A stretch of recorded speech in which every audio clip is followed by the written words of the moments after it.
وصلى اللهم على النبي محمد وعلى آله وصحبه وسلم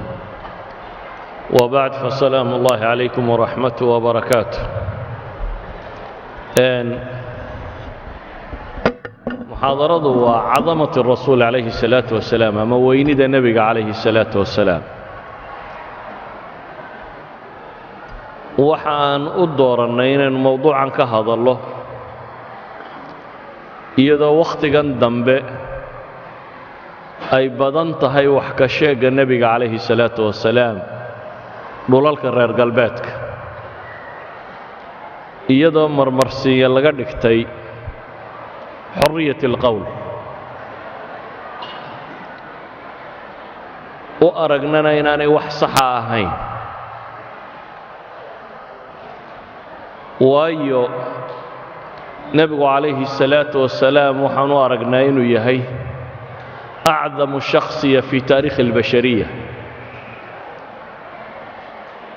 aadam intuu dhalay calayhi salaam ilaa qiyaamaha laga gaadhayo inuu yahay acdam insaan dhulkan ku kor socda maqaayiis kasta oo lagu qiimeeyo markaa marka aan leenahay nebigu calayhi salaatu wasalaam waa acdam insaan qur'aanka iyo sunnadu way tilmaamayaan waxgaradka bini aadamkiina wuu tilmaamayaa sidaa awgeed waxaan u arkayaa inay tahay dadka muslimiinta ah ee siiba yurub jooga inay ka mid tahay waxyaabaha looga fadhiyo inay nebigooda calayhi salaatu wasalaam difaacaan oo qaabka u roonay loo difaacayana ay ka mid tahay in weynidiisa la soo bandhigoo la muujiyo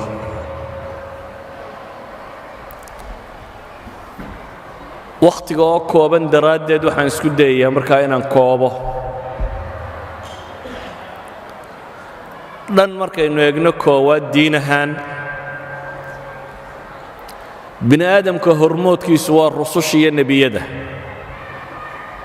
bini aadamka oo dhan marka la ysku daro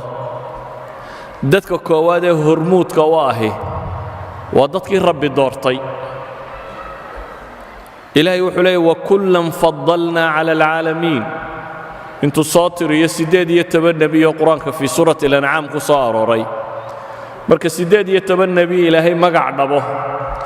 ayuu odhanaya wakullan fadalnaa cala alcaalamiin dhammaantood dunidan waannu ka doorannay baa ilahay leeya waa ka fadil yeelle waa ka kor yeelle ambiyadu waxay yihiin allahu aclamu xaysu yajcalu risaalatah baa ilaahay yidhi ilaahay isagaa og meesha uu risaaladiisa dhigayo cidda mudan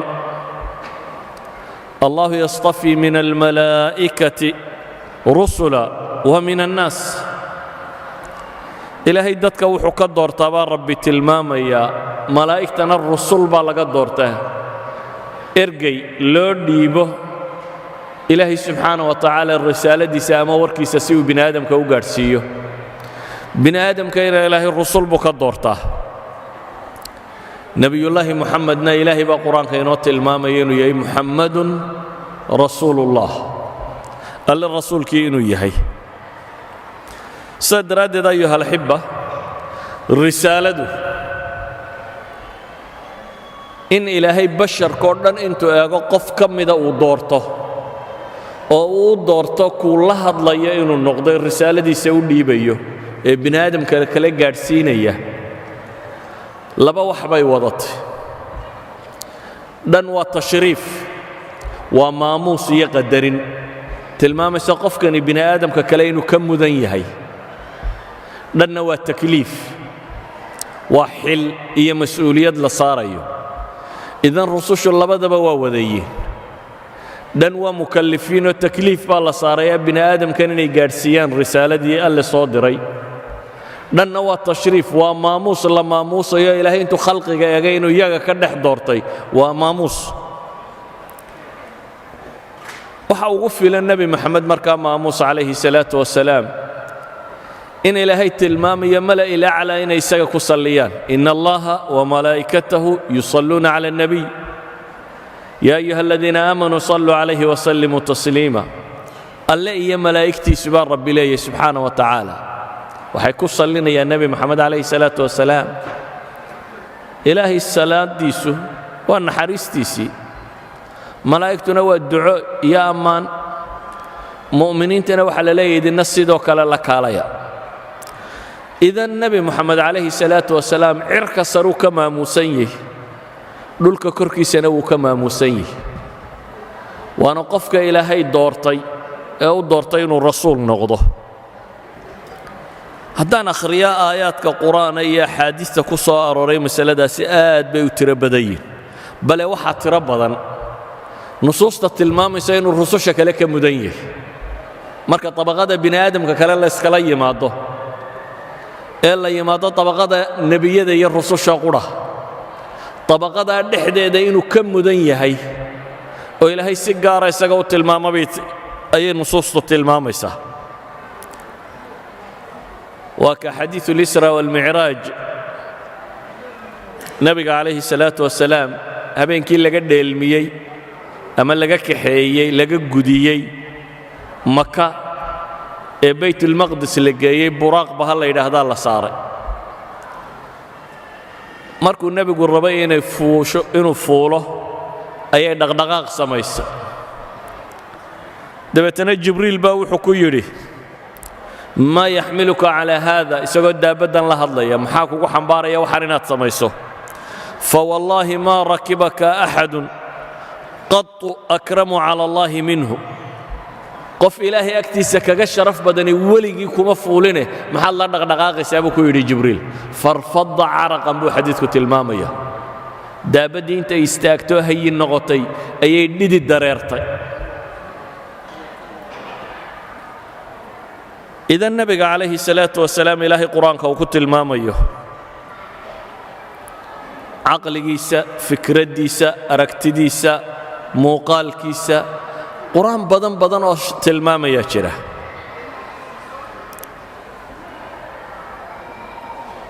لكن وقتها كوبان مسألة ده وان سو كوبية أدي وقتها حاجة دنبان وحكي جاري كربان تلمام دونا وحان ربا دتك إنه لنا لين إنه لو ذاك النبي محمد شرفتي دي سي مدنانتيس taasi waxay keensanaysaa markaa inaynu tilmaamno bini aadamku muxuu mudnaan u yaqaanaa qofka la weyneeya waa qofka maxay ah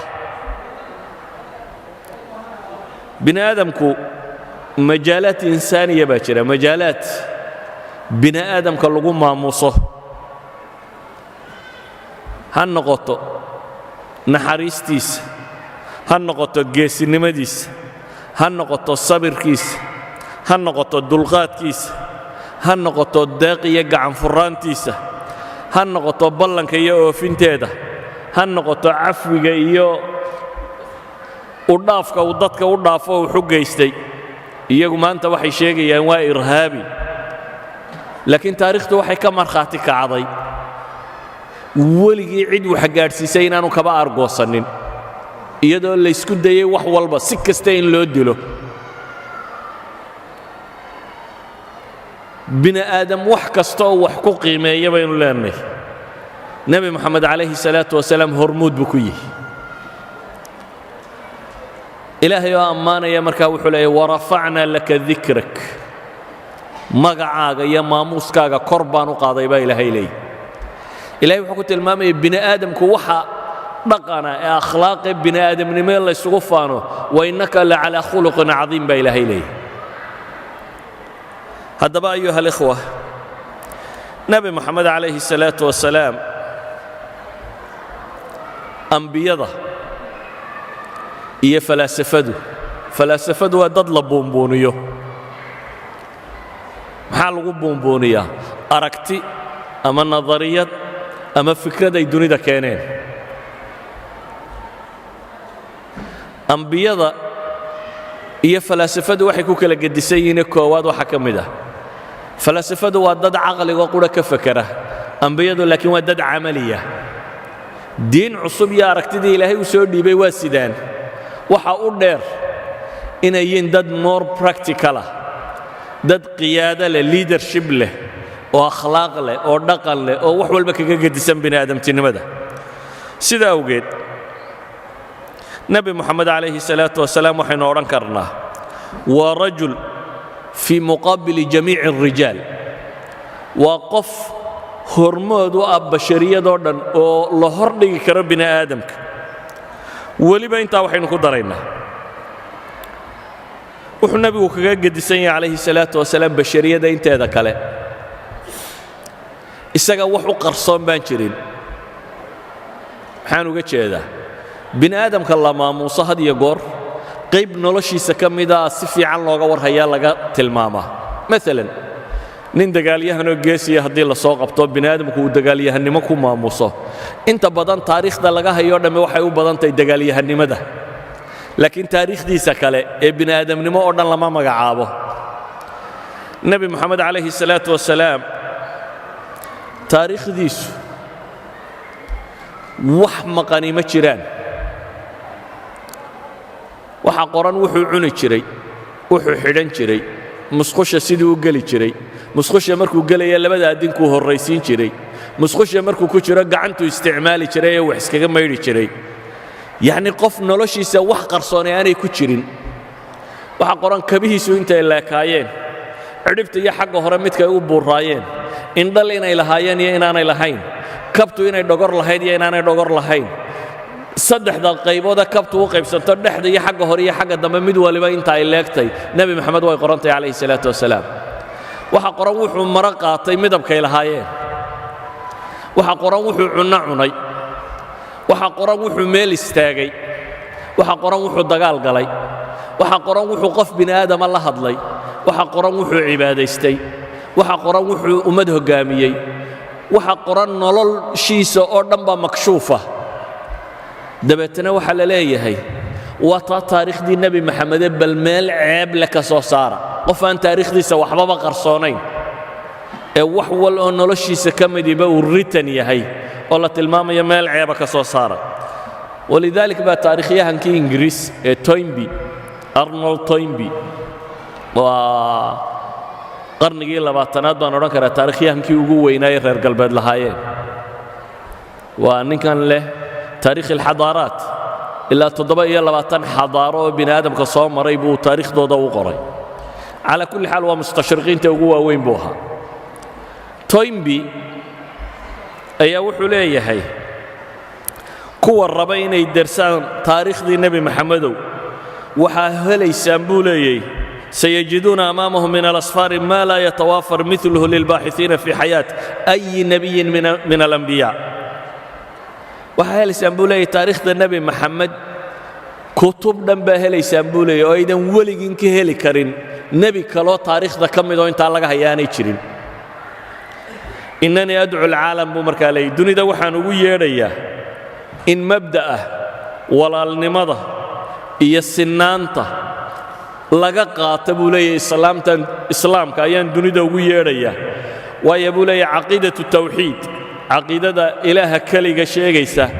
ee uu islaamku la yimi waa arwac اlamhila calى fikra tawxiid اlcaalam. waa tusaalaha ugu fiican ee bini'aadam dunida ku nool lagu midayn kara buu tilmaamaya. waina fii biqaa'i اlislaami amala lilcaalami kulih. waaridda uu islaamku waaraana rajay u tahay buu leeyahay dunidoo dhan. maanta iclaamka buuqa wuxuu ina leeyahay islaamku waa tararka dunida. socanka maaha. aqoon-yahankoodii taariikhda baadhayna wuxuu leeyahay waaritaanka islaamku wuxuu amal u yahay, wuxuu rajo u yahay buu tilmaamaya bini'aadamnimada. waxa nebi maxamed muslim ka sheegay waxaan rabaa inaan ka tago, waayo ummad waliba geesigeeda iyo batalkeeda iyo nebigeeda dee waa ammaanataa. waxaa laga yaabaa inaad tidhaahdaan markaasi dee waa dadkii rumaysnaa oo ammaanaya. waxaan isku dayayaa waxa aan soo qaataa inay u bataan, kadib baan qur-aanka dib ugu noqon haddii alla yidhaahdo. laakiin waxaan isku dayayaa waxaan soo qaadanayaa inuu u bato waxay aqoon-yahankoodu qoreen. weliba waxaan horraysiin doonaa kuwa kriteeriyada qoray. aqoon-yahanka qaar reer galbeedka ah oo nebi maxamed wax ka qoray noloshiisa qayb ka mida intay qoreen bay ammaaneen ama tacaabiir duuduuba bay ka sheegeen aqoon-yahanka qaarna iyagoo bini aadamka qiimaynayay waxay dejiyeen marka hore kriteeriya wax lagu qiimeeyo yacnii qofka bini aadamka aynu odhan karno waa qaa'id ama waa hoggaamiye ama waa mudan yahay waa qofka maxay qabtay bay marka hore isweydiiyeen dabeetana kriteeriyay qoreen qofku waa inuu sifadaa iyo sifadaa iyo sifadaa iyo sifadaa yeeshaa markay kriteeriyada dhammeeyeen kadib ayay waxay yidhahdeen bini aadamka aan ku tabaqna haddaba yaa leh sifooyinkaa inta kriteeriyada qortay aan wax ka soo qaadaya dhammaantood waxay tilmaamayaan nebi moxamed inuu yahay kuwa ugu mudane kriteeriyada bini aadamka lagu qiimayn kara wata aan dhowr qof markaa soo qaado waxaan idiin soo qaadi doonaa lamartine alfonso lamartine iyo messerman julius messerman iyo michael hart iyo professor ro krishna waa afar dunida ka kala tirsan mid waa hindi midna waa yahuudi maraykan iyo reer yurub waa dad kala gedisan waxay isweydiiyeen marka koowaad bini aadamka maxaa lagu qiimeeyaa marka la qiimaynayo la maamusayo laleeyahay qofkani waa haliyey maxaa lagu qiimeeyaa cumuuman bini aadamku wuxuu yidhaahdaa saddex shay baa wax lagu qiimeeyaa ama alcadama weynida bay leeyihin qof leeyahay saddex shay baa lagu qiimayn karaa kow biاطibaaci wاlakhlaaqi wاlmazaaya shakhsiya waxaa lagu qiimayn karaa bay leeyihin sifaadka bini aadamnimo ee waa geesi waa deeqsi waa caynka yacni sifaadka qofka bini aadamka insaaniyadu ay leedahay waa lagu qiimayn karaa bay yidhaahdaan waxaa kaloo bini aadamka lagu qiimeeyaa bay yidhaahdaan injaasaadka alacmaal alcadiima waxqabadka ummad buu badbaadiyey waxaasuu qabtay waxaasuu keenay waxqabadkiisa waa lagu qiimayn karaa waxa saddexaad ee bini aadamka lagu qiimeeyaa waxa weeyaan bay yidhahdeen raadka uu bini aadamnimada kaga tegey intee qarni buu raadeeyey ma bulshadii uu la noolaa iyo qarnigii uu noolaayo qura qof raadayn kule buu ahaa mise taariikhda bini aadamka ee soo jireenka aan qof ku leh raadayn waa aahaar waa saddex qaybood oo wax loo qiimayn kara bay leeyihin in dhaqanka iyo akhlaaqda iyo miisaadka insaaniga lagu qiimeeyo in waxqabadka iyo acmaasha ka soo fushay lagu qiimeeyo iyo in raadku bini aadamnimada kaga tegey lagu qiimeeyo saddexda kaad ku qiimaysa bay leeyihin nebi moxamed calayhi salaatu wasalaam waa number one waxay yidhaahdaan cadamada marka la qiimaynayo dadka badh qoom buu weynida u yahay laakiin waxaa laga yaabaa qadarka uu kuwan wax u taray kuwo kalena inuu dhibay maalan dagaalyahannada nin baa dagaalyahannimo lagu qiimeeyey dee qoomkiisa wuu u guuleeyey laakiin qaar kale uu jebiyey baa jira bini aadamka o dhan wax ma wada tarine qaarna wuu u hiiliyey qaarna wuu ka hiiliyey waxaa jira bay dhahaan bini aadamnimada marka la qiimaynayo inay maxalli tahay raadayntiisa ama waxqabadkiisu inuu gobol ku kooban yahay qowmiyad min alqowmiyat inuu wax taray iyo inay tahay international adduunka o dhan inuu wax taray nebi moxamed calayhi salaatu wasalaam waxay leeyihin biayi miqyaas aad wax ku qiimayso bashariyada dhammaanteed buu wax taray sida awgeed haddii akhlaaq iyo dhaqan la rabo bay leeyihin waa qof taariikhdu ay tilmaamayso inuu mutawaadic ahaa oo geesi ahaa dagaalyahan ahaa wax bixin jiray dulqaad badnaa sabir badnaa waxa sifaad qof bini aadama lagu tilmaamoo dhan saadiq ahaa iyo runsheeg badnaa ballan oofin badnaa waxa sifaad qof bini aadama lagu maamuusa bay leeyihin waa looga markhaati inuu lahaa hadday tahay raadayn waxay leeyihin caalamka ilaa maantay taallaa raadayntiisii oo wakhtiguu nebi moxamed yimi calayhi salaatu wasalaam wakhti aan laa xuquuqulinsaan walaa xuquuqulbini aadam walaa wax jira aanay jirin bay ahayd markuu nebigu calayhi salaatu wasalaam xajatulwadaacu tilmaamayay bini aadamka iyo maamusnimadiisa iyo xurmada uu leeyahy aahaartu ka tegay bay leeyihin waa ta abuurtay xadaaradan dee islaamigaa dhammaanteed iyo dadka muslimiin ee dunida soo jiroo dhan sida awgeed ayi miqyaas wax lagu qiimeeyo nebi moxamed calayhi salaatu wasalaam waa number one walidaalik baa waxa uu qoray Will Durant waxaan filayaa inuu yahay laa adri agnostic yani kuwan aan diimahaba rumaysanayn atheist maaha waa agnostic waa laa adri yani inuu jiro iyo inaanu jirin ma kala ogi anigu wax ma ogi baa la yidhaahdaa kaasi agnostiga ahi wuxuu leeyahay laba kitaabo waaweyn oo caano mid waliba dhowr iyo 10 volume yahay mid waa story of civilization taarikh alxadaara alinsaniya midna waa story of philosophy taarikh alfalsafa waa laba kitaabo volumes ah kitaabkiisan la yidhaahdo taarikh alxadaara ama story of civilization marka uu ka warramayo taariikhdii nebi moxamed calayhi salaatu wasalaam wuxuu odhanayaa وإذا حكمنا على العظمة بما كان للعظيم من أثر في الناس قلنا إن محمداً كان أعظم عظماء التاريخ فقد أخذ على نفسه أن يرفع المستوى الروحي والأخلاق للشعب ألقت به في دياجير الهمجية حرارة الجو وجدب الصحراء وقد نجح في تحقيق هذا الغرض نجاحاً لم يدانيه فيه أي مصلح آخر في التاريخ وحوليه haddaynu weyni ka warranna iyo qof bini aadama weynidii oo aynu ku qiimayno raadka uu bini aadamka kaga tegey nebi moxamed wuxuu yahay buu leeyahay kaana acdamu cudamaa'i taariikh dadka ugu waaweynee taariikhda la tilmaamo kooda ugu sii weyn weeyaan buu leeyahay dadka ugu waaweyn cudamaa'i taariikh markaynu meel isla dhigno cudamadabuu cadiimkooda yahay ayuu ka ugu wen yahay buu tilmaamayaa waayo buu yidhi shacab ku nool dhul kulul oo aan wax dhaqana wadanin carabtii jaahiliyaduu tilmaamaya ayuu intuu noloshaa ka saaray wuxuu gaadhsiiyey buu leeyahy nolol bini aadamku tuu ku rayreeyo nololaha ugu sarreeya ka mida buu gaadhsiiyey waxaan jeclay inaan u soo noqdo dadyawa kale wararkooda laakiin bal nimankii kriteeriyada qaatay aan iyaga warkooda horraysiiyo waxa uu yidhi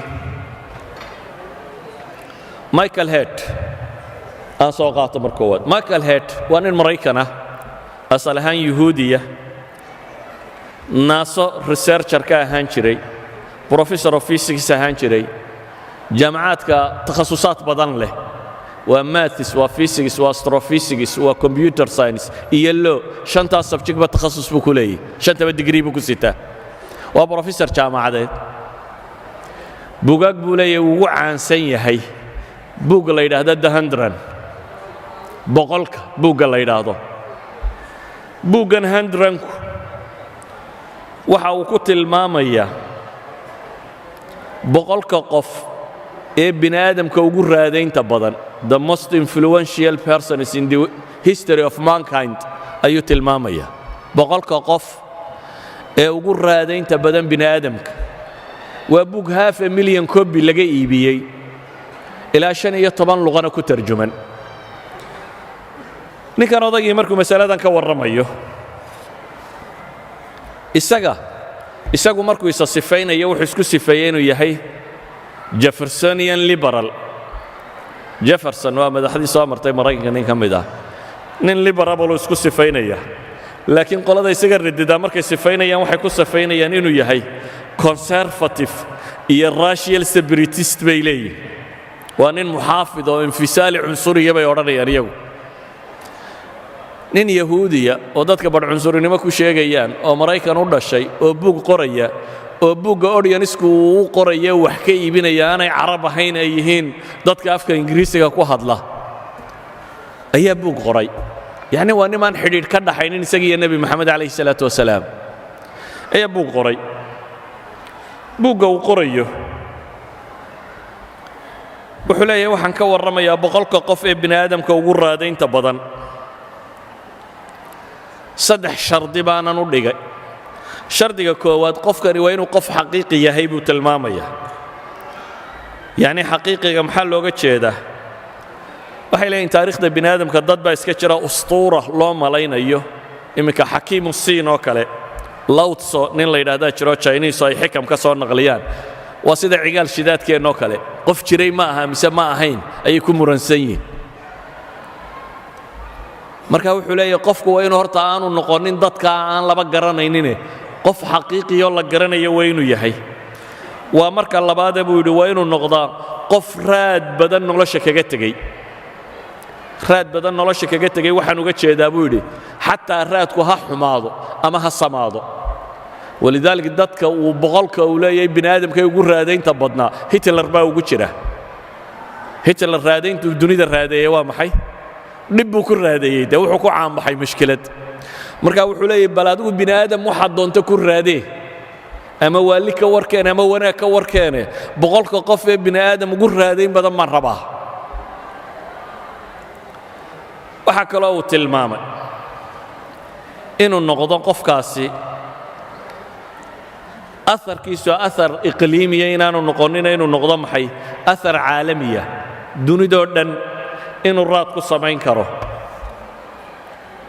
buuggiisa markuu qorayay markaa wuxuu yidhi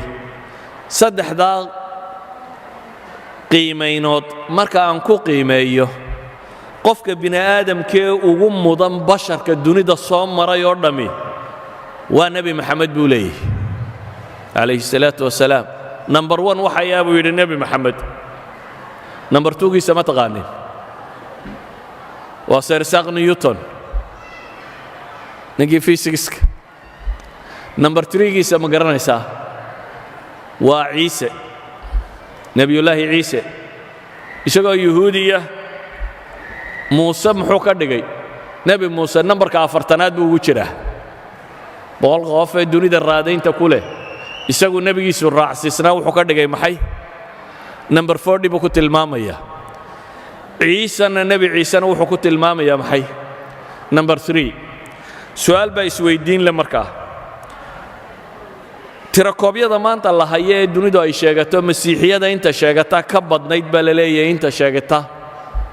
muslimka waay uu ciise number 3 uga dhigay ayaa la weydiiyey maxaad ciise yani wan u geyn weydi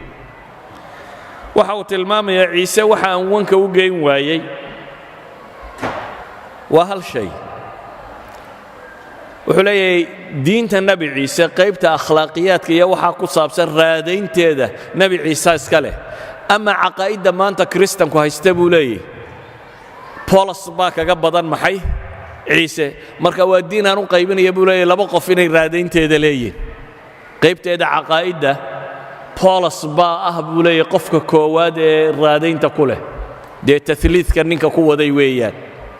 saddexdan ilaahay isku ilaaha ninka soo dhex geliyay diinta tan weeyaan waa gruubka saa awgeed buu leeyahay ciise aniga agtayda wuxuu ka yahay maxay number 3 buu tilmaamaya ama buu leeyahay muxamed calayhi salaatu wasalaam isagu keligii ayuu hadday caqiido tahay iyo hadday akhlaaq tahay iyo hadday dowladnimo tahay iyo hadday waxaba tahay islaamka keligii buu matalaa buu leeyahay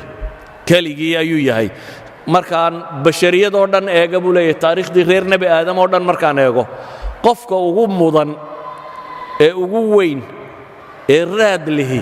waa nebi maxamed buu tilmaamaya calayhi salaatu wasalaam ma irhaabi baa ugu raad badnaan lahaa dunida intuu soo maro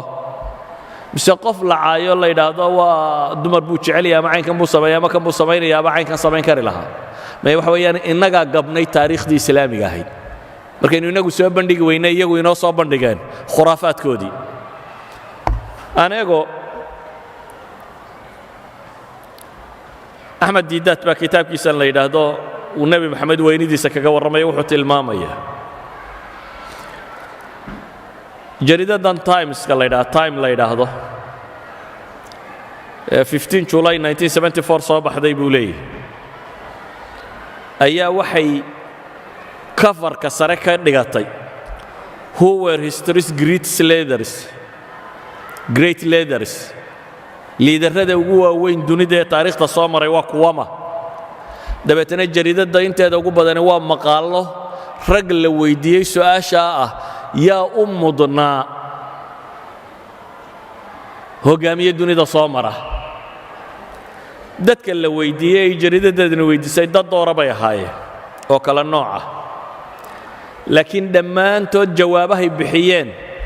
midnaba ma ignore garayn buu leeyahay nebi moxamed calayhi salaatu wasalaam mid kasta oo ka warramay dadkii ugu waaweynaayee dunida soo maray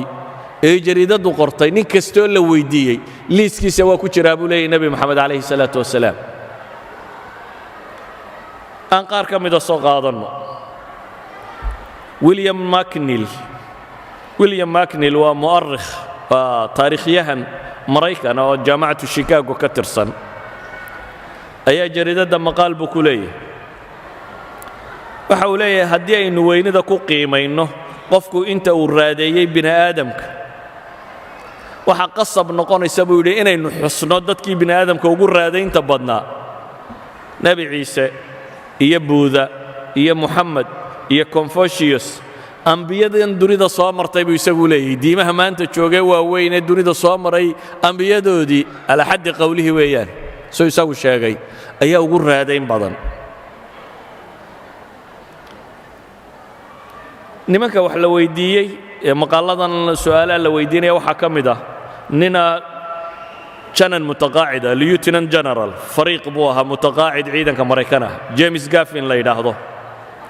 waxaa la weydiiyey yaa ugu mudan qaadadii dunida soo martay kaasi taarikhyahan buu ahaa kanna waa caskari waxa dadkan loo soo qaadanaya waa dad viyuga ay wax ka eegayaan ay kala gedisan tahay oo ninka askarigii sibuu dunida u arkaa ninka taarikhyahankiina sibuu u arkaa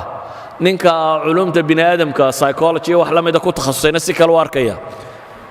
james gavin waxa la weydiiyey yaa dunida ugu raad badan ee soo maray taariikhda wuxuu yidhi waxaan aniga agtayda waxaan ictibaarinayaa buu yidhi muxamed iyo ciise liilanna waan ku dari karaa buu yidhi isagana inuu ka mid yahay dadkii dunida raadeeyey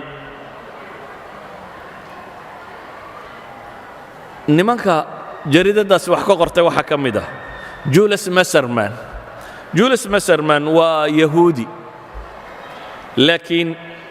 waa muxallil nafsi waa psychoanalyst waa muxallil nafsi yani waa psychologyga qolada taxliilaat nafsiya qoladan ka warranta waa isna professor jaamacatu chicagoya waxa la weydiiyey markaa mas'aladatan wuxuu yidhi intaanan mas'aladan ka warramin waxaynu u baahannay bini aadamka weynidiisa macaayir aynu ku qiimayno maxaynu ku qiimaynaa waxaan ku qiimayn karnaa buu yidhi kow qaa'idku inuu yahay saliimu lqiyaada qiyaado toosan oo yacnii qof dadka intuu istikfaalsado ku shaqaysanayo ku xoogsanaya inaanu ahayne qof qumanoo dadka maslaxadooda ka warramaya inuu noqdo waxaan ku qiimayn karnaa buu yidhi qaa'idku inuu nidaam ijtimaaciya nidaam bulsheed oo bini aadamku uu degganaan iyo xasillooni dareemayo inuu keeno waxaan ku qiimayn karaynaa buu leeyahy qaa'idku inuu mujtamaca u yeelo muctaqad mideeya yacni saddex kriteria saddex shay buu keensaday midi waxa weeyaan bulshadiisa inuu homogeneous group ka dhigi karo bulsho afkaarteeda isku dhadhowday ama midaysan laba wuxuu ku tilmaamay nidaamkiisu inuu yahay nidaam bulshadu nabadgelyo iyo deganaansho iyo xasillooni keenaya ka saddexaadna wuxuu ku tilmaamay inaanu danaysta ahayna dadka maslaxadooda qof wada inuu yahay saddexdaa shay haddaan wax ku qiimeeya buu leeyahay waan bini aadamkii dunida soo maray ku eego lacalla acdamu qaa'idin buu markaa yidhi kaana calaa mari alcusuuri huwa muxamed markaan saddexdaa shay wax ku qiimeeyo qaa'idka ugu weyne taariikh bini aadam soo maray waxaan filayaa buu yidhi inuu muxamed yahay waayo isagu saddexdaba wuu wada kulansaday buu yidhi muusena buu yidhi darajadaa darajo ka hoosaysaan geynayaa laakiin isna waa kulansaday nebi muuse calayhi salaatu wasalaam maxay tilmaamaysaa qadiyaddani waxay tilmaamaysaa dadka wax qiimeeyey ama معيار عسكري ku qiimeeyay ama معيار psychology ku qiimeeyay ama معيار taariikhi ku qiimeeyay ama backgrounds aqoomeed oo kala gadisnaa laha oo ka waramay nabi maxamed calayhi salaatu wasalaam dhammaantood waxay tilmaamayaan inuu nabi maxamed mudnaa ama kuwa ugu mudan dunida inuu ahaa ama isagu inuu yahay kuwa mudan ka u sii mudan anka afraad soo qaato waa filosof Asia u dhashay Hindiya filosofkan Hindiga Ramakrishna Rao baa la yiraahdaa wuxuu leeyahay kitaab la yiraahdo Muhammadun Rasuulul Islaam Muhammad waa rasuulkii islaamka bug la yiraahdo buu leeyahay isaga laftiisu waxa uu ka hadlayaa uu leeyahay dadkii nolosha raadka ku lahaayoo dhan aan qiimeeyo buu yidhi laakiin dadka markaan qiimeynaya buu yidhi anigu waxaan soo qaadanayaa buu yidhi micyaar uu qoray dunidaba malaag kuwii ugu intixaansanaa mid ka mida buu leeyahay Hitler buu micyaarka ka qaadanayaa Hitler wuxuu leeyahay buug la yidhaahdo maxay kifaaxi min kampf miyaa la odhan jiray af jarmalka dagaalkaygii buug la yidhaahdo buu leeyahay Hitler buuggiisa wuxuu odhanayaa Hitler waxa naadir ah waxa wax mar uun la arka dhif iyo naadir aan hore u dhicin buu leeyahay Hitler in la arka buu yidhi rajul nadariyaat qofka nadariyaadka keena filosofiga aragtida leh oo haddana ah qaa'id cadiima hogaamiye weyne dunida lama arka buu leeyahay ka dunida waa la arki karaa buu yidhi daaci ama khatiib aftahan wax hogaamiyey waa la arki karaa laakiin ma dhacda buu leeyahay inta badan dadka caqliga weyn leh ee nadariyaadka keena filosofiga keena falaasafo qaada ah waa laba group oo kala baxsan buu leeyahay inta badan falaasafadu qaada ma noqoto buu leeyahay good leadership ma noqdaan Hitler markaa micyaarkiisani wuxuu weeyaan inay kulmaan awoodda aragti dejinta iyo nidaamka iyo philosophy inaad dejiso iyo awoodda hogaaminta iyo inaad zaciim noqoto iyo awoodda hadalka iyo dadka afkaartaada inaad gaadhsiin karto saddexdaasi inay kulmaan buu leeyahay Hitler waa wax aad naadir u ah waa wax aan nolosha inta badan lagu arag haddaba professor Rao baa markuu masalada Hitler ka soo qaatay wuxuu leeyahay haddaba saddexduu Hitler yidhi waa naadir qof ay ku kulantaan haynaa buu leeyahay saddexdaasoo qof qura isugu tegey saddexdaasiba waxay ku kulmeen buu leeyahay rasuulul islaamka diin iyo mabaadi' cusub la yimi hogaamin la yimi khatiib mufawwaho dadka wuxuu raba gaadhsiinayay buu leeyahay waana buu leeyahay في شخص رسول الإسلام رأى العالم أندر ظاهرة على وجه الأرض بيقول قفك إسلامك هجاميني أما النبي محمد عليه الصلاة والسلام وحويا بيقول أندر ظاهرة ومقالك أوغو دفئي النادر سن دولك كركي سلغو أركي ديق يلفك سما يسنبو لي يسدح لا شيء وضوطه يعني فيلسوف كان يقول لي قف ديق يلفك سما يسن وبناء آدمه oo saddexdaa shay isku wata Muhammad baanu aragnay buu leeyahay alayhi salaatu wasalaam walidalik baa wuxuu tilmaamayaa buugaygan markaan qorayo buu yidhi waxa igu adkaatay inaan nabi Muhammad oo dhan ka warramo buu yidhi laakiin waxa laga yaabaa buu yidhi waxoogaa sawiraa inaan idinka siiyo Muhammadkii nabiga ahaa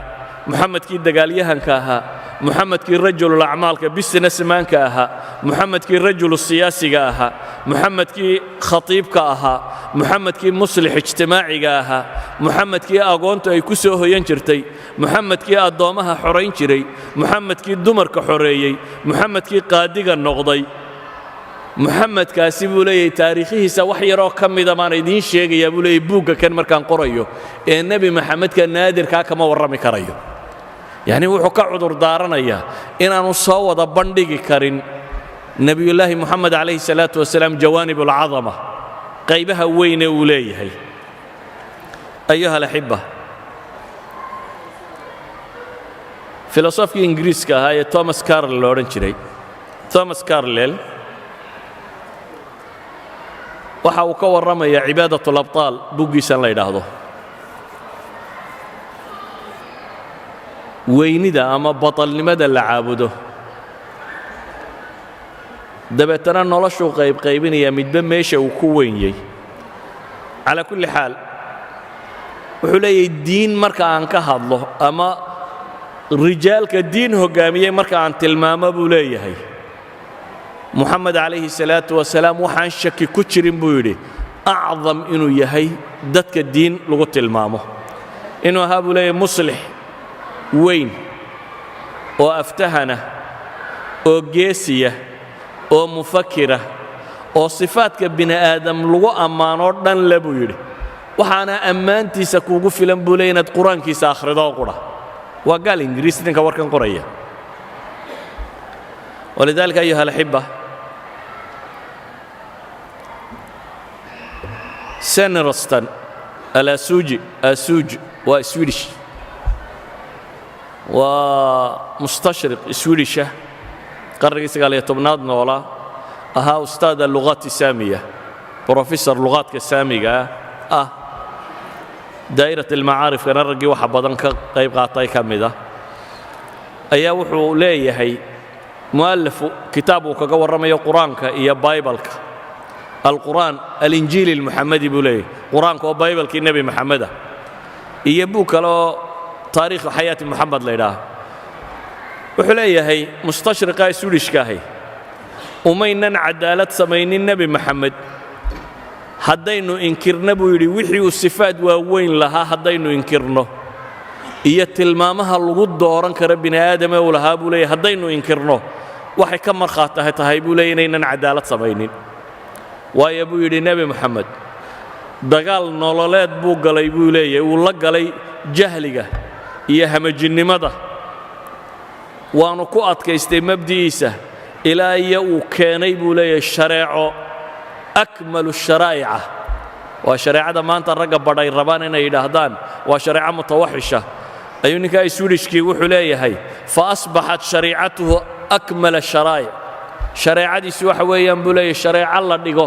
ta ugu fiican ama ugu dhammaystiran wa huwa fawqa cudamaa'i taariikh buu yidhi dadkii waaweynaaye taariikhdu sheegtay oo dhanna wuu ka sarreeya goote waa taqaaniin goote waa shakisbiirka jarmal ummadda afka jarmalka ku hadasha halka shakisbiir ugu jiro dadka afka ingiriisiga ku hadla ayuu gooteena ugu jira weliba goote shakisbiir waxyaabo aan gabayga ahayn buu geli jiray gooteeye uu dheer yahay goote baa wuxuu leeyahay haddaynu reer yurub nahay buu leeyahay wax allaaliya waxaynu afkaar hayno oo dhammi ma gaadhaysa buu leeyahay tuu maxamed gaadhay waa gootee baa wuxuu isbarbardhigayaa aaraad iyo afkaarta reer yurubka iyo nebiyullaahi moxamed calayhi salaatu wasalaam wuxuu dunida keenuu isdhinac dhigaya deetana wuxuu leeyahay haddaynu reer galbeed nahay mafaahiimteennoo dhammi ma gaadhayso ilaa maa wasala ilayhi moxamed wa sawfa laa yataqadam calayhi axadun buu leeyahay mustaqbalkana ma filayo cid dhaafi doonta inay jiri doonta buu leeyahay waa gooteegii jarmal walaqad baxadtu fi اtaariikhi can muhal aclaa lihada alinsaan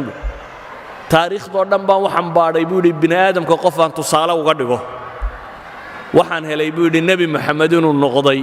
bini aadamka qofkii aan tusaale uga dhigi lahaa sidaa awgeed buu yidhi waxaa waajiba inuu xaqu muuqdo oo korreeyo sidii uu moxamed u korreeyey ee uu dunida kelimatu tawxiid ugu kor yeelay buu leeyahy waa gabyaagii riwaayiga ahaa ee faransiis ee jarmal ee macruufkii aad taqaaniin dadka wax qoraa aad bay u badan yihiin laakiin waan koobaya waxaa jira gabyaa kale oo jarmal ah oo faransiis ah waa alfonso de lamartine alfonso de lamartine waa nin politician siyaasi buu ahaa oo second republickii faransiiska raggii qaybta weyn ka qaatay buu ka mid ahaa gabyaana wuu ahaa dabeetana wuxuu rabay inuu wax ka qoro buug buu leeyahay taariikhda turkiga ah turkigu wax ka qorayay maadaama uu turkiga wax ka qorayay waxa qasab ku noqotay turkiga dee diinta ay haystaanna inuu wax ka qoro uu milicsado dabeetana markuu akhriyay taariikhdii nebi moxamed calayhi salaatu wasalaam waa 14 sano kadib muxaadaraadkii carlel uu jeedinayay kadib weeyaan markuu akhriyay ayuu wuxuu yidhi bini aadamka ama qaadada hormoodka bini aadamka kriteeriyaan u dhigayaa buu yidhi aynu ku qiimayno oo saddexa bal ninkanna kriteeriyadiisa dhegaysta wuxuu leeyahay waxaan ku qiimaynayaa 3 shay kow greatness of purpose laba smallness of means saddex outstanding results 3 shay baan wax ku qiimaynayaa buu yidhi qofka bini aadamka ahi inta ay sarraysay barbowskiisu himiladu raadcaynaya inta ay leekayd oo nebi maxamed himiladiisu maxay ahayd wamaa arsalnaaka ilaa kaafatan linnaas baa ilaahay ku soo diray bini aadam oo dhan baan kuu soo diray baa ilaahay ku yidhi nebiga calayhi salaatu wasalaam bini aadam oo dhan inuu hoggaamiyo yaa ayuha almudahiru qum faandir warabbaka fakabbir wahiyaabaka fatahir baa lagu yidhi idan wuxuu leeyahay qofku inta uu ka fakaraya ama iskoobka uu gaadhsiisanaya aragtidiisu ay ku socotay wamaa arsalnaaka ilaa raxmatan lilcaalamiin baa ilaahay ku tilmaamaya kan labaad wuxuu leeyahay idan nebi moxamed universal buu ahaa waxa uu ka fakarayay caalamkao dhan baa ilaahay u soo diray jin iyo insigiisaba kan labaad wuxuu leeyahay smallness of means awoodda uu haystay inta ay leekayd dee nin maalan maanta ninka dowladda maraykan xukuma dee wuxuu haystaa miiniskii dunida ugu ballaadhnaayo nin madaxa gacantiisa gala hadday dhaqaalo tahay hadday hub tahay hadday dawlad tahay hadday technology tahay hadday dunida ciddii hoggaaminaysu maamulaa ama isagu ninkani qofku qiimaysanaya waa maxay qofkan waa inuu wuxuu haystayna inay wax yar noqdaan nebi moxamed markaynu eegno calayhi salaatu wasalaam dee wasaa'il dhaqaale ma haysan cidi lama soconnin inan yaroo agoona oo meel cidlaa ku soo koray tolkiya dadku ka dhashay meel saxaaroo lama degaa bay joogeen carabi magac iyo maamuus dunida kumay lahayn labada dowladooda waaweynee dunida ka taliya midnaba may ahayn yacni waxay ahayd uun meel bini aadam degan yahay meesha ugu dambaysa ee la tilmaamo ayay saxaara alcarab ahayd markuu nebi moxamed ka soo baxay calayhi salaatu wasalaam qodobka saddexaad ee la martiin wax ku qiimaynaya waxa weeyaan waa outstandingka resultska ka soo baxay nataa'ijka uu dhaliyey siday u weyn tahay nataa'ij raa'ica yacni nebi moxamed wuxuu leeyahay taariikhda bini aadamka haddaan saddexdaa shay ku qiimeeyo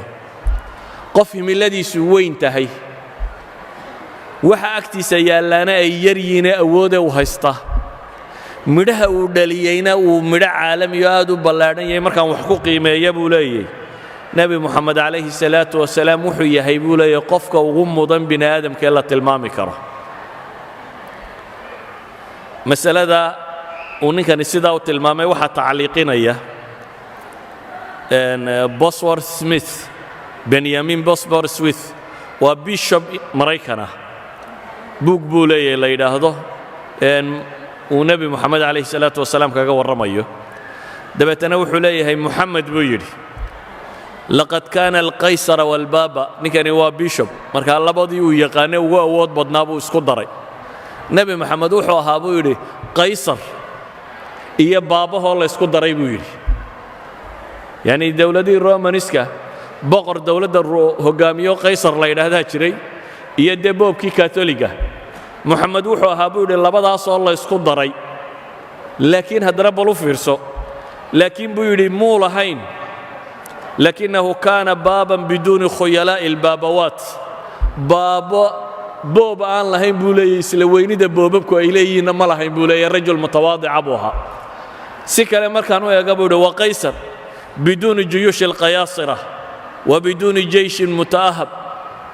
wa biduuni qalca wa biduuni dakhlin haabit wuxuu ahaa buu yidhi qaysar ama boqor aan ciidan lahayn oo aan qalcada iyo castalis meelo dhufaysya wadanin oo aan xataa buu yidhi mushahar qaadanin mushahar raatiba xataa aan lahayn buu leeyahy idan wuxuu leeyahay nebi maxamed wuxuu ahaa qaysar iyo boob la isku daray oo aan isla weynida qaysarkana boobkana lahayn wixii ciidan iyo xoog iyo xoolo uu qaysarku watayna aan wadanin buu leeyahay labadaasoo la isku daro haddana aan intan wadanin waa wax cajab qaba saa daraaddeed buu wuxuu tilmaamayaa nebiyullaahi moxamed calayhi salaatu wasalaam inuu yahay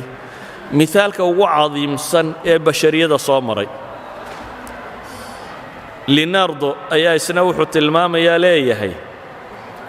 muxamed ina muxamadan acdamu albashariya qaatiba asdaq insaanin wujida calaa wajhi اlardi buu leeyahy nebi moxamed waa qofkii ugu weynaayee dunidan soo maray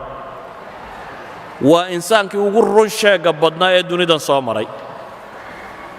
ayuha alaxiba waxa idinku filan soo ma ogdin united nationku inay leeyihiin kulliyad ku taalla talyaaniga toronto bay ku taallaa oo kulliyo leadershipka lagu dhigo oo leadershipka yacni united nationkeeda iyo dadka ka shaqeeya leadershipkooda sida ay loo hoggaamiyo ma filaysaa leadershipka ugu weyne loo dhigaa inuu yahay nebi moxamed calayhi salaatu wasalaam oo professor ingiriisi dhigo nebi moxamed calayhi salaatu wasalaam professorrada ingiriiska ugu caansan ee leadership ka warrama book buu leeyahay la yidhaahdo qiyaadatu moxamed the leadership of moxamed uu leeyahay kaasaa laga dhigaa uu dhigaa united nationka qaadadeeda si loogu tareengareeyo nebi moxamed calayhi salaatu wasalaam qiyaadadiisii idan marka ay noqoto cilmi iyo jaamacad iyo taariikh iyo bini aadam waxbaadha iyo dad insaaninimada bini aadamnimada ay qiimo u samaynayso nebi moxamed calayhi salaatu wasalaam waa hormoodka bini aadamka walidaalika ayuha alikhwa hanis kong nin la yidhahdo switzerland u dhashay doctora waa caalim lahuut theologiana ayaa wuxuu leeyahay taariikhdoo dhan baan baadhay anoo ka baadhaya bini aadamka qof aan tusaale uga dhigo nebiga carbeed ee moxamed un baan helay buu yidhi qof bini aadam tusaale u noqon kara dadka aan tilmaamaya waa dad background kala gedisan leh qaarkood wadaadda diimeed ay yihiin qaarkood taariikhyahanna ay yihiin qaarkood ay jananno iyo casaakir yihiin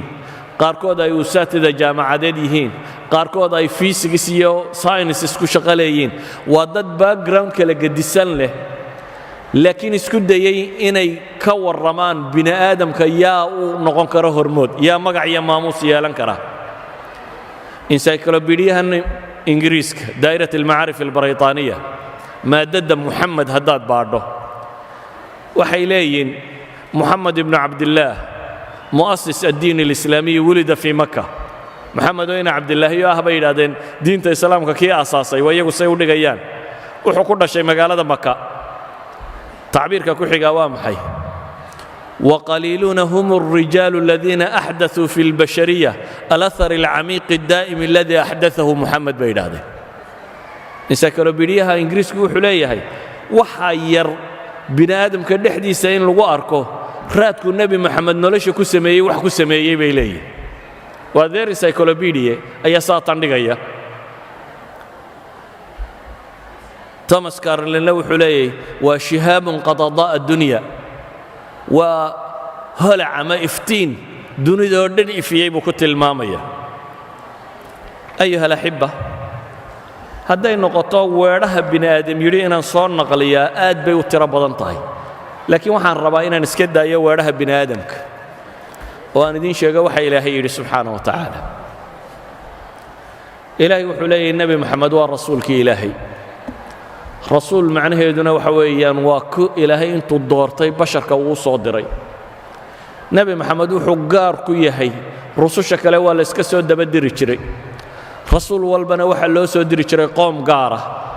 nebi moxamed kow waxaa la yidhi rasuul dambeo laga soo dabadirayaa ma jiro diintiisu mana sakhmayso laba qoom gaara looma soo dirine bini aadam oo dhan baa loo soo diray saa daraaddeed ayaa ilaahay subxaana wa tacaala wuxuu qur-aanka ku tilmaamaya inuu maa dalla saaxibukum wamaa qawa hadday tahay noloshiiyo ahdaafta kama lumin hadday caqliga iyo ra'yiga tahay ma lumin baa ilaahay leeyahy subxaana wa tacaala maa zaaqa albasaru wamaa taqa ishiisu waa mid akhlaaq wadata mid xadgudubta maaha baa ilaahay leeyahy alam nashrax laka sadrak maa kadaba alfu'aadu maa ra'aa laabtiisa waa midaannu ballaadhinoo sharaxnay baa rabbi ku tilmaamaya warafacnaa laka dikrak magaciisaannu kor yeellay baa ilaahay leeyahy callamahu shadiidu alquwa jibriil baa u macallinaa ilaahay tilmaamaya wainnaka la calaa khuluqin cadiim akhlaaq fiican baad ku sugantay baa rabbi leeyahy subxaana wa tacaala ilaahay wuxuu qur-aanka ku leeyahy tilka arusulu fadalnaa bacdahum calaa bacd kuwani waa rusushii oo badhba badh baan ka fadilay baa ilaahay leeyahy rususha marka laga yimaado basharka kale basharka rusushaa u mudan rususha lafteedaa kala mudan haddaba rususha kale oo dhan nebi ibraahim baa u mudan bal u fiirsa qur-aanka nebi ibraahim ilaahay buu baryayaa wuxuu leeyahay maxay walaa tukhzinii yowma yubcahuun ilaahay qur-aanka wuxuu ku leeyahay yowma laa yukhzi illaahu الnabiya wاladiina aamanuu macah nebi ibraahim mixnadiisii buu ilaahay baryayaa wuxuu leeyahay xasbiya allah nebi moxamed sida ilaahay qur-aanka wuxuu ku leeyahy yaa ayuha الnabiyu xasbuka allah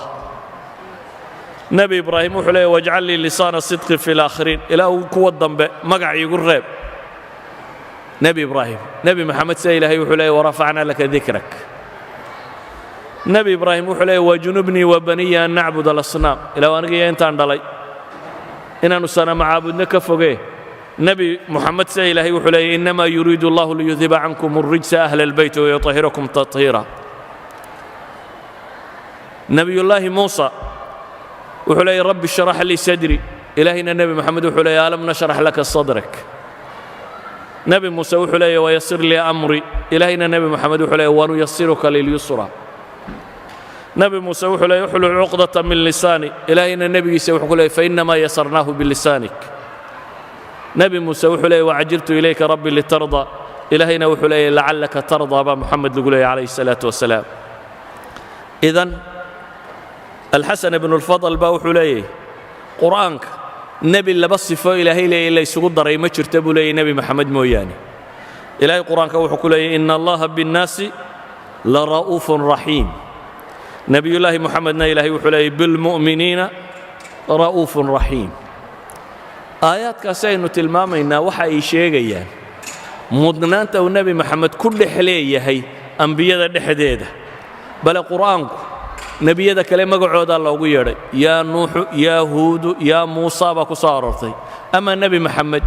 ilahay wuxuu leeyahy yaa ayuha nabiyu yaa ayuha arasuulu baa u soo aroortay yaa moxamed kuma soo aroorin qur-aanka tashriifan lahu bay culammadu yidhaahdaan marka aynu tilmaamno qur-aanka ku soo arooray nebiga calayhi الsalaatu wasalaam iyo ammaantiisa ayaa ammaan ugu filan laakiin weedhahan kale waxaan u soo qaadanayay uun inta aan qur-aanka rumaysnayni ee rumaysan maqaayiis kaloo bini aadamku wax ku qiimeeyaa buu leeyey inaynu u tilmaamno bimaqaayiisikum buu nebi moxamed yahay ka mudan marka lagu eego maqaayiista bini aadamka amaa haddii loo baahan yahay nebi moxamed si dhaba loo qadariyo waxa ku filan qur'aan iyo xadiis wixii ku soo arooray walidaalik ayaa nebiga calayhi الsalaatu wasalaam waxa uu tilmaamaya inuu yahay sayid waladu aadam waxaan ahay buu nebi moxamed leeyahay aadamba intuu dhalay sayidkoodii walaa fakhr faanna kuma jiro bale waxa uu nebigu inoo sheegaya calayhi الsalaatu wasalaam aakhiro liwaa'i alxamd keligii inuu shafeeco qaadi doono marka cid walaba ay isdhaafiso shafaacat alkubra inuu isagu yahay maxay liwaa'i alxamdi ka qaadi doona ee shafeeco qaadi doona nusuusta qur'aan iyo xadiidta ka badan weedh bini aadam sheegay oo dhan haddii aynu soo ururino takfiina iyadaa inugu filan laakiin maadaama aad la degantihiin dad aan weli qur'aan iyo xadiid rumaynin waxaan rabaa inaan tilmaamno cayda nebi moxamed la caayaya inaanay boos ku lahayn bale xagjirnimada reer galbeedka qaybo ka mida waxaa ka mid ah maanta france inaad maxraqadii yuhuudda wax ka sheegtaa waa xadhig kuwii wax ka sheegayna waa la xidha maalan qaar taariikhda qore qaar ka mida waxay yidhaahdeen 60 milyan may gaadhaynin dadkii yuhuudda meesha lagu dilay cilladu waa maxay daliilkiinnu waxay yidhaahdeen yuhuuddii jarmalka iyo intan degganaydba 6 milyan ma gaadhaynin taariikh ahaan markaannu xisaabinno saa daraaddeed 6 milyan hadda may odhannin lama gubin waxay leeyihin tiradaa inta ka yar ka muslim ahaan aniga hadduu ninkii gubay qiranaya uu leeyahay 6 milyan baan gubay iqraarku dee waa markhaati madoon waa gubteen baynu leenahay dan kama lihin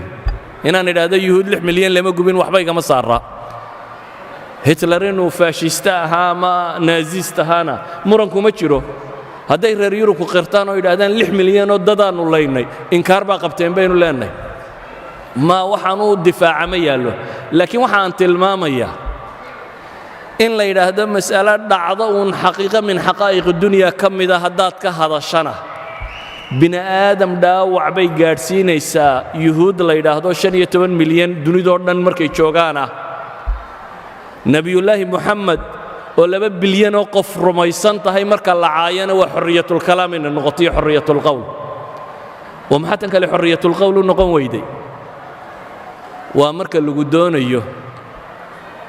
soomaalidu maxay odhan jirtay la jiifiyaano bannaan wadaad baa ul taagay bay soomaalida odhan jireen marka la rabana waxaa la odhan jiray la jiifiyaano bannaan waa la jiifiyaano bannaan sida u taalla miidiyaha iyo bulshada iyo waxoo dhammi wixii aanay doonaynin indhaha way ka laabtaan